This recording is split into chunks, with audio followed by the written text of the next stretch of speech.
Hi, dear teacher and classmates. I am going to talk about educational management. So let's start with the definition of strategic management. Okay, is a change in school control to improve basic education that requires a long term to change the process and a fundamental practices. In this case, we have principals for teachers, students, parents, counselors, and support staff, and we have three important points. We have involves and develop and formulating actions to achieve set goals. And the process is strategic planning for business management that deals with an organization's ability. And we have a strategy. A strategy can help to their organization and is a central part of a planning function. And this we have four important parts in the table. We have planning, organization, leading, and controlling. And this part is for strategies, includes planning strategies, decision, activities, and resource allocation necessary to achieve these goals. And finally, we have mission and vision. Mission focuses on the present organization, and vision is focuses on the future's organization. Continue with the topic of strategic management. The main purpose of this is to help the different type of organization by providing overall directions, and the objective of this is to develop different plans, strategies, policies in order to make this organization to achieve their goals. And we are going to gain the different types of a competitive advantage over these competitors, and it sets the direction for the organization and its employees. So that's the main objective of this type of strategic management. The stages for strategy management are going to help us in order to create a very good strategy for the company or for the organization. We have 5 phases here. There are goal setting, analysis, strategy formulation, strategy implementation, and strategy monitoring.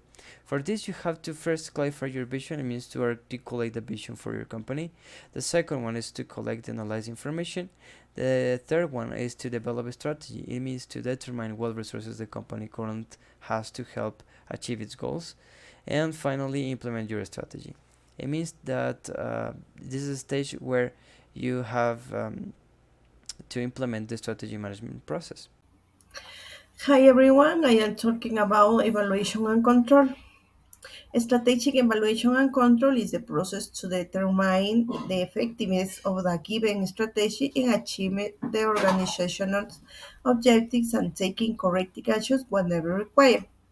For the evaluation, we have the first three steps that are determine what to measure. The strategies must mention to the degree of tolerance limits between which the variance between actual and standard performance may be accepted. The establishment of standard of performance, the measurement must be done at the right time, else evaluation will not meet its purpose. And finally, the measure actual performance measure must be made at predetermined times to continue with the process with control. To continue with the process of strategic evaluation, we have the control. The evaluation process ends with the control where the result will be refined. Compare actual performance with the standards. The organization can use both quantitative and qualitative criteria for a comprehensive assessment of performance.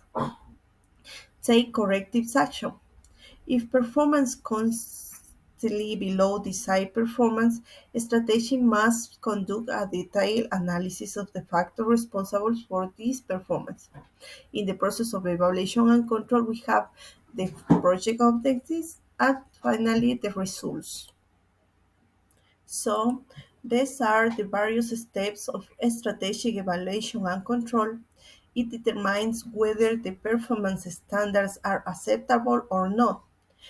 If it is not acceptable, then corrective actions may be taken for the organization to be a strategic process. Good evening, the tutor and classmate. Well, I'm going to talk about the characteristics. So we have the first practical is practical because it's consisting of action, methodology, and the management team aim to achieving continued improvement through the goals to be achieved in the medium and a long term. So next is integrating because it is aimed to add all the members of the educational community of the respond to the expectation of the same through the implementation of group work strategy, identification of the specific needs, and the effective communication.